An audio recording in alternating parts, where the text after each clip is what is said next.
ಕೇಳಬೇಕು ಅದು ಅದು ಅವ್ರನ್ನೇ ಕೇಳಬೇಕು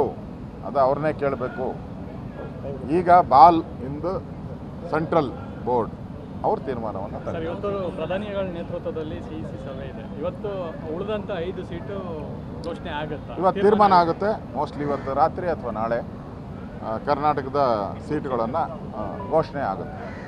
JDS ಮತ್ತು BJP ಘೋಷಣೆ ಆಗುತ್ತೆ. ನಾವು JDS ಮತ್ತು BJP ಹಾಲು ಜೇನಿನಂತೆ ಕೆಲಸ ಮಾಡ್ತೀರಿ, ಅಣ್ಣ ತಮ್ಮಂದಿರಂತೆ ಕೆಲಸ ಮಾಡ್ತೀರಿ. ಒಟ್ಟಾರೆ ದೇವೇಗೌಡರು ಹೇಳಿದ ರೀತಿ ಆ ಪರಮೇಶ್ವರನ ಬೆಂಬಲ ಮೋದಿಯವರಿಗಿದೆ. ಅವ್ರು ಮತ್ತೆ ಪ್ರಧಾನಮಂತ್ರಿ ಆಗಬೇಕು, ಅವ್ರ ಆಶೀರ್ವಾದ ಇದೆ ಅಂತ ದೇವೇಗೌಡರು ಹೇಳಿರೋದ್ರಿಂದ ನಮಗೆ ಗೆಲ್ಲುವಂಥದ್ದು ಸುಲಭ. ಆದ್ದರಿಂದ ಗೆಲುವಿನ ಕಡೆ ದಾಪುಗಾಲನ್ನು ಹಾಕ್ತೀವಿ. ಕೇಳಬೇಕು ಅದು ಅವ್ರನ್ನೇ ಕೇಳಬೇಕು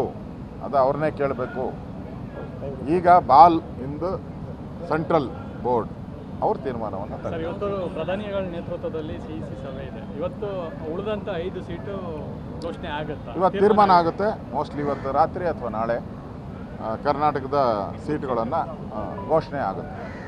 JDS ಮತ್ತು BJP ಘೋಷಣೆ ಆಗುತ್ತೆ. ನಾವು JDS ಮತ್ತು BJP ಹಾಲು ಜೇನಿನಂತೆ ಕೆಲಸ ಮಾಡ್ತೀರಿ, ಅಣ್ಣ ತಮ್ಮಂದಿರಂತೆ ಕೆಲಸ ಮಾಡ್ತೀರಿ. ಒಟ್ಟಾರೆ ದೇವೇಗೌಡರು ಹೇಳಿದ ರೀತಿ ಆ ಪರಮೇಶ್ವರನ ಬೆಂಬಲ ಮೋದಿಯವರಿಗಿದೆ.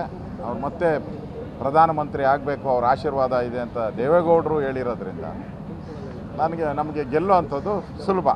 ಆದ್ದರಿಂದ ಗೆಲುವಿನ ಕಡೆ ದಾಪುಗಾಲನ್ನು ಹಾಕ್ತೀವಿ.